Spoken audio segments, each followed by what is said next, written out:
apresentação de eigenlijk três stichtingen. Fundação contra câncer de prostate, Stichting Bob e Fundação Coressa. Fundação Coressa está colorectal screening Aruba, basicamente há um especialista de tripa e higra e estoma e nós queremos eigenlijk papia over de problema que nós temos na Aruba com câncer de tripa. Então, em curto, por isso, com incidência, então, ainda não tem câncer de tripa está subindo, desde 2007, 2008 até aqui. Nós estamos com ainda mais tendo câncer de tripa, mas o problema está que nós diagnosticamos o pilat. E a ideia está, logicamente, para nós começar junto com o full team na Aruba com um sistema de prevenção. Se me pôr a cifra na Aruba, desde 2007, seguro, ou não falo com Leonos por baixo, que tudo há mais ainda tem câncer de tripa. Então, isso significa que nós está diagnosticando ainda mais hopi, mas que agregar também que não somente nós diagnosticamos, mas ainda nós aqui com a idade também está barrando. Nós diagnosticamos ainda mais com câncer de tripa. E mas nós tursa que mais lado do diagnosticar rende está mais fácil, para a boa procura rende.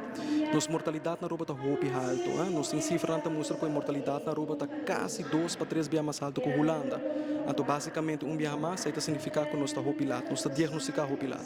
Pergunta de como aumento, me quer de me charla minha papi over de encos, minha papi do over de hecho que a incidência de câncer está subindo mundialmente e a incidência de câncer na nação também está subindo.